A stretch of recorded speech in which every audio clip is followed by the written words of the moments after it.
इस क्वेश्चन में कहा गया है कि late R be the set of real numbers and f is a function from R to R defined by fx equal to x square. Then f is injective but not surjective, surjective but not injective, bijective and non-additive. आपको याद दिला देता हूं कि injection का मतलब 1-1 या injective function या इंजेक्शन, तीनों का एक ही मतलब है। सर्जेक्टिव फंक्शन, ऑन टू या सर्जेक्शन, तीनों का एक ही मतलब है। अब इसके अंदर फंक्शन क्योंकि इवन है तो इवन फंक्शन तो 1-1 हो ही नहीं सकता, क्योंकि इवन फंक्शन का जो ग्राफ होता है वो y एक्सिस के सिमेट्रिकल होता है। दैट इज, ये है इवन फंक्शन का ग्राफ। और ये ग्राफ से क्लियर है कि x एक्सिस के पैरेलल कोई भी लाइन ड्रा करेंगे वो ग्राफ को 2 बार कट कर देगी। और एक भी लाइन ऐसी आ गई जिसने ग्राफ को 2 बार कट कर दिया तो वो इंजेक्शन खत्म हो गया, 1-1 नहीं रहा। अब सर्जेक्शन देखना है, जहां पे कोडोमेन दे रखा है R, जबकि रेंज आएगा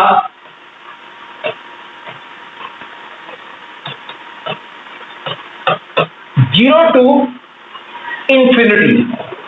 ये रेंज आ गया, कोडोमेन R है, तो रेंज जो है कोडोमेन का सबसेट है, इसलिए फंक्शन जो है सर्जेक्टिव फंक्शन नहीं रहा।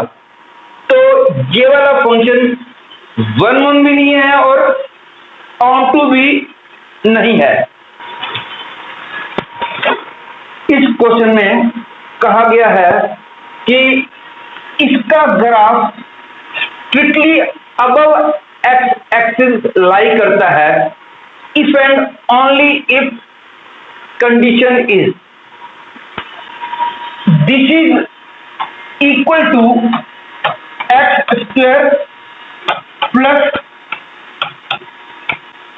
k-1 into X plus 9। ये क्लियर है, ये एक क्वाड्रेटिक इक्वेशन है और क्वाड्रेटिक इक्वेशन का ग्राफ एक्स एक्सिस को कट नहीं करेगा तो स्ट्रिक्टली अबव एक्स एक्सिस लाई करेगा। तो एक्स एक्सिस को कट ना करने का मतलब नो रियल रूट। यहां पे आ गया k-1 whole square -4 into 9, it should be less than 0। That is k-1 should be less than or equal to 36. That is k-1 lie between -6 and 6. That is k lies between 7 and -5.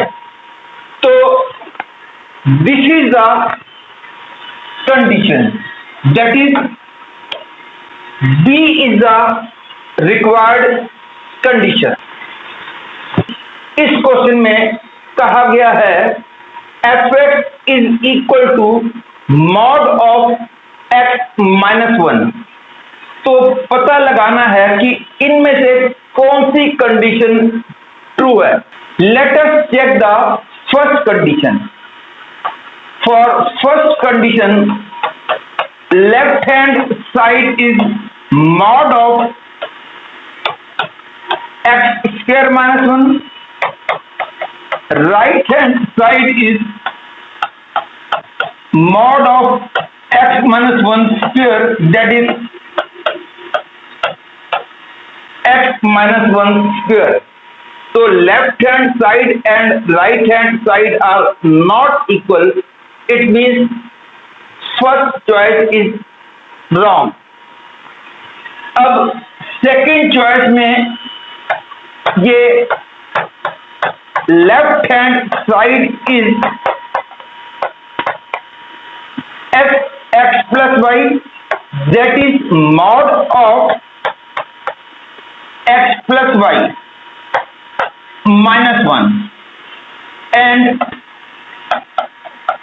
right hand side is fx plus fy, that is mod of x minus 1 plus mod of y minus 1. Clearly they are not equal, hence second condition is also not satisfied.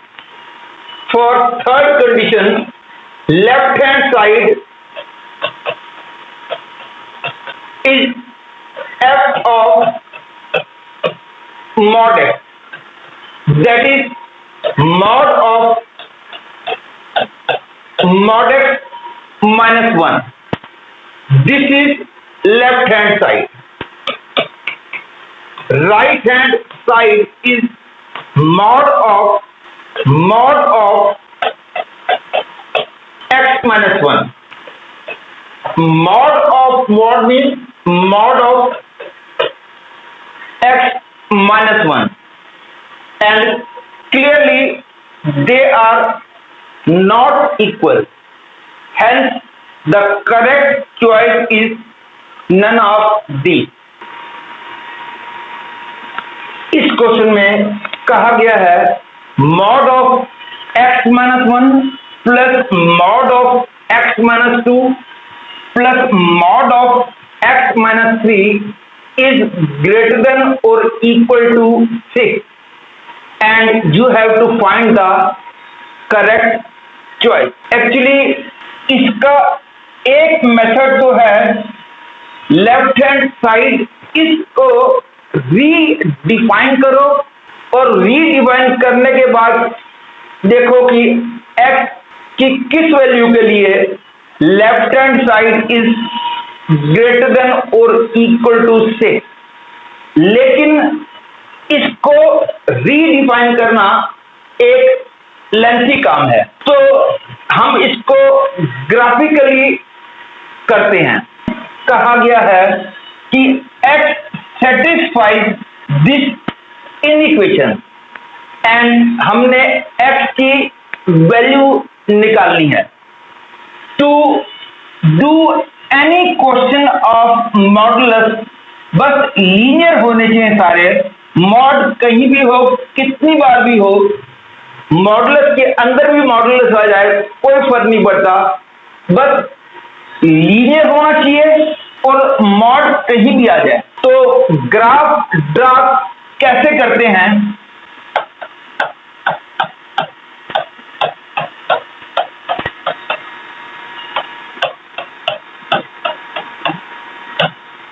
सी, सबसे पहले इसका critical point है 1 पे y की value आ जाएगी 1 plus 2 3. 1 पे answer आ गया 3. अब 1 के बाद अब क्रिटिकल पॉइंट अगला है 2 पे आंसर आएगा 1 plus 1 2.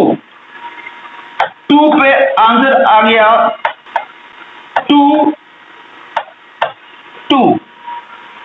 अब उसके बाद 3 की बात करते हैं. 3 पे आएगा 2 plus 1 3, दैट इज 3 पे आ गया आंसर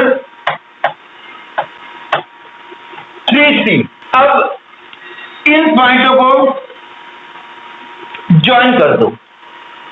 अब इसके बाद इधर ग्राफ कैसा होगा और इधर ग्राफ कैसा होगा, इसके लिए इधर में कोई भी पॉइंट ले लो, सबसे कॉन्वीनियंट पॉइंट है 0। 0 के लिए 1 2 3, आंसर आ गया 6। तो 6 लगभग यहां पे और ग्राफ ऐसे आ जाएगा। एक्चुअली ये और ये सेम लाइन में नहीं आया करते, आप ग्राफिकली ड्रा करके देख लेना, इसका स्लोप और इसका स्लोप सेम नहीं आया करता। और इसके बाद 3 से इधर कोई भी पॉइंट ले लो, 3 से इधर ले लो 4। 4 के लिए ये 3, ये 2, ये 1, तो 4 के लिए आंसर आ गया अगेन 6। तो ये आ गया 4, 6। अब ये आ गया ग्राफ। अब ग्राफ से ये क्लियर है कि यहां पे आया है 0,6। x की वैल्यू 0 से कम हो या x की वैल्यू 4 से बड़ी होगी तो आंसर जो है ग्रेटर देन और इक्वल टू 6 आ जाएगा। And answer is x is less than equal to 0 और x is more than 4। ये तो बाई चांस 6 था, यदि यहाँ पे 5 होता तो मैं 5 पे लाइन ड्रा करता और ये वाले पॉइंट का x कोऑर्डिनेट निकाल लेता, और जहां पे पॉइंट निकालने के बाद फिर मेरे को पॉइंट मिल जाते जिसके लिए इसकी वैल्यू 5 से बड़ी है और x की वैल्यू इससे बड़ी होगी तो इसकी वैल्यू 5 से बड़ी होगी। ये है कभी भी किसी भी मॉडुलस के अंदर ग्राफ ड्रा करने का वे। इस क्वेश्चन में कहा गया है कि fx is equal to cos of log x, then fx into fy minus 1/2 fx upon y plus fx into y की वैल्यू इनमें से कौन सी होगी। पहले हम fx upon y की वैल्यू निकालते हैं। fx upon y means cos of log x by y, that is cos of log x minus log y, and f x into y is cos of log xy. This is equal to cos of log x plus log y. तो f x into y की value ये हो गई, f x upon y की value ये हो गई, और f x into f y that is cos of log x into cos of log y। अब मैं सिंप्लिसिटी के लिए log x को a बोल देता हूं, log y को b बोल देता हूं। तो क्वेश्चन बन गया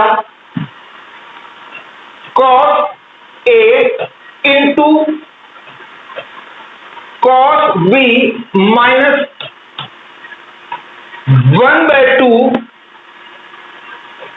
cos of a minus b plus cos of a plus b, that is equal to cos a into cos b minus ये पूरा हो गया 2 cos A into cos B. That is, I get cos A into cos B minus cos A into cos B equal to 0। तो इसकी value आ गई 0। Therefore, the correct choice is D।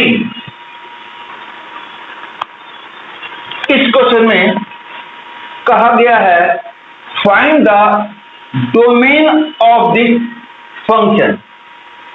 जब दो expression का सम होता है तो ऐसे केस में इसका डोमेन निकलता है, फिर इसका डोमेन निकलता है, उसके बाद दोनों के डोमेन का इंटरसेक्शन लिया जाता है। इसका domain will be set of those values of x for which 1 minus x is greater than 0 and 1 minus x is not equal to 1। 1 minus x positive भी होना चाहिए और 1 minus x इक्वल टू 1 भी नहीं होना चाहिए, क्योंकि 1 minus x 1 हो गया तो log 1 0 हो जाएगा, अपॉन में log 1 आ गया, दैट इज अपॉन में 0 आ गया, then the function will become undefined.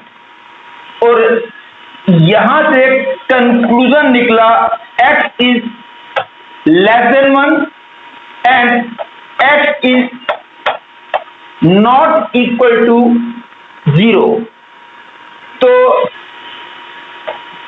Answer निकला 1 यहां पे, 0 यहां पे, तो आंसर निकला ये हो गया डोमेन। लेकिन इस पॉइंट को छोड़कर, इस पॉइंट को छोड़कर बाकी सारे पॉइंट जो है डोमेन में आ जाएंगे। अब सेकेंड पार्ट का डोमेन निकालने के लिए x plus 2 should be greater than or equal to 0। That is, x is greater than or equal to -2। तो नंबर लाइन पे जहां पे आ गया -2, इधर वाले सारे पॉइंट इस कंडीशन को सेटिस्फाई करेंगे। अब दोनों का इंटरसेक्शन लेंगे। दोनों का इंटरसेक्शन लेने के लिए 1 से छोटी सारी वैल्यूज एक्सेप्ट 0, यह है 0। यह है वो पॉइंट जो कि इसके पहले वाले के डोमेन में आ रहे हैं। ये है वो पॉइंट जो दूसरे वाले के डोमेन में आ रहे हैं। -2 यहां पे है, तो ये हो गया डोमेन ऑफ सेकेंड पार्ट। तो domain of set of those number which come in both -2 पे क्लोज, 1 पे ओपन, क्योंकि 1 इंक्लूड नहीं करना है, इसमें नहीं है, इसमें है, इसलिए इंटरसेक्शन में नहीं आएगा। और 0 इसमें नहीं है, इसमें है, लेकिन इंटरसेक्शन का मतलब दोनों में होगा तभी आएगा। -2 to 1 एक्सेप्ट 0, तो C part becomes the domain of the function। इस क्वेश्चन में कहा गया है कि इनमें से कौन सा फंक्शन जो है पीरियोडिक फंक्शन है।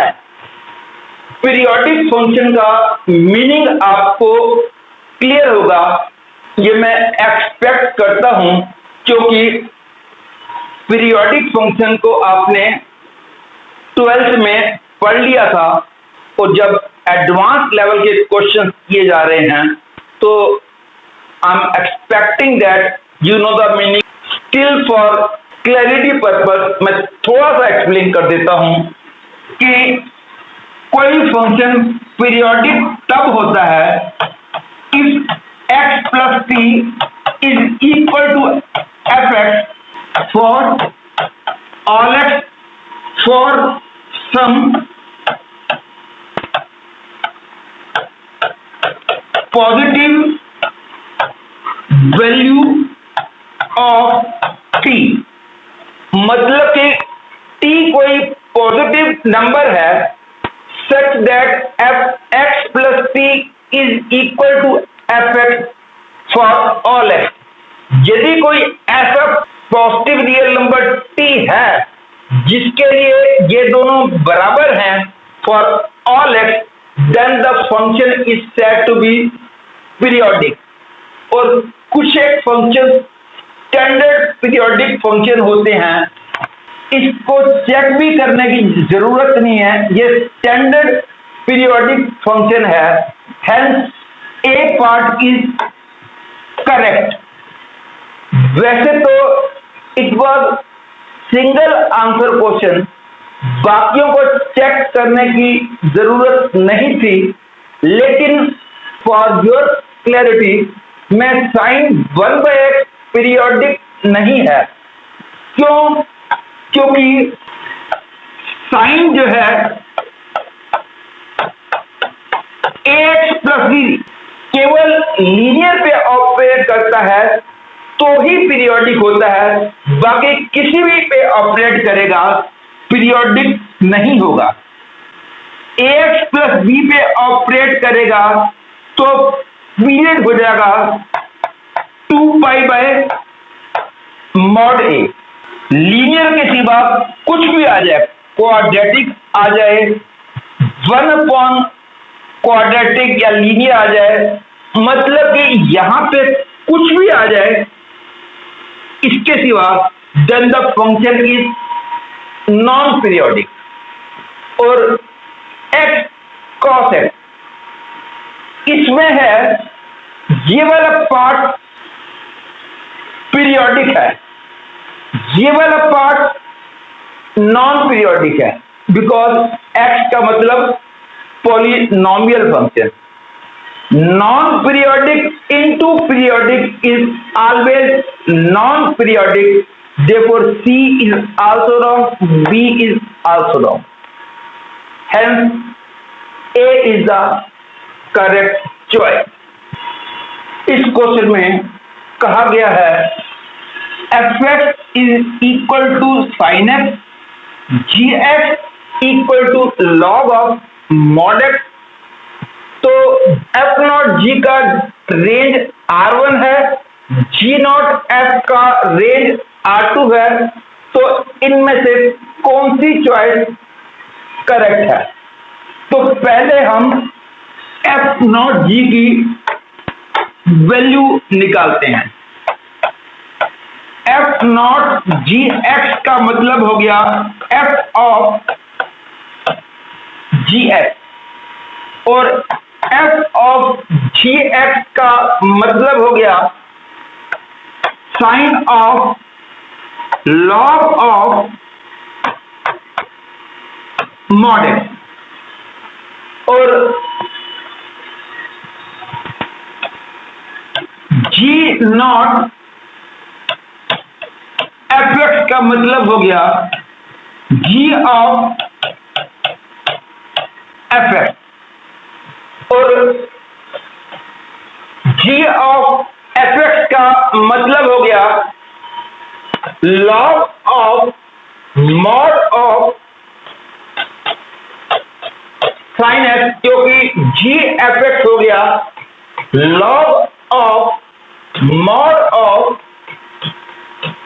एफ एक्स, और एफ एक्स है साइन एफ, ये हो गया sine of log mod f. और अब हमने रेंज निकाली है।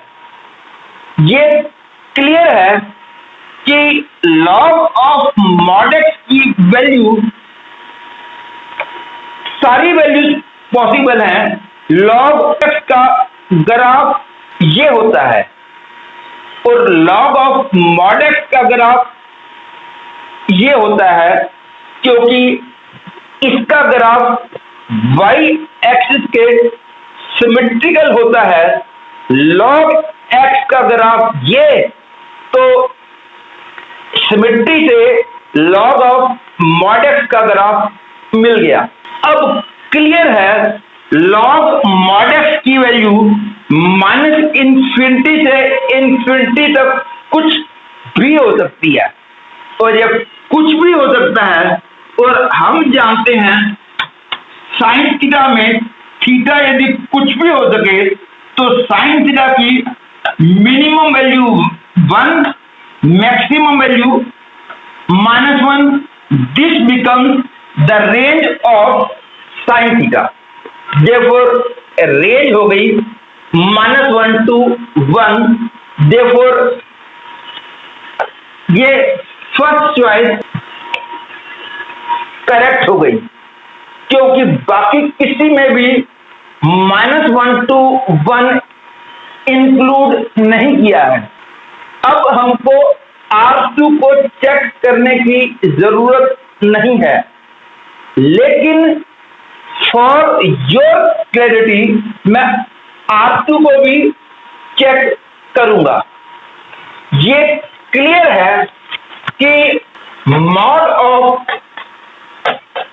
साइन एक्स की वैल्यू 0 और 1 के बीच में लाई करती है, लेकिन प्रेजेंट केस में लॉग ऑपरेट कर रहा है, इसलिए एक्स की जिन वैल्यूज के लिए ये 0 बन जाएगा, एक्स की वो वाली वैल्यूज अलाउड नहीं होंगी, वो वाली वैल्यूज डोमेन में ही नहीं आएंगी। तो मॉड ऑफ साइन एक्स की वैल्यू 0 to 1 है। तो हम जानते हैं कि y equal to log x का ग्राफ जो है ये होता है, x 1 से बड़ा होगा तो ग्राफ ऊपर चला जाएगा, x 1 से छोटा होगा तो ग्राफ नीचे आ जाएगा। और क्योंकि मॉड ऑफ साइन एक्स 1 से छोटा है, इसकी वैल्यू 1 से छोटी है लेकिन 0 नहीं है, तो इसका रेंज आ गया -इन्फिनिटी टू 0, 0 पे क्लोज, दैट इज R2 मिल गया मेरे को। R2 की वैल्यू -minus infinity to 0, this becomes the range of G0 f x।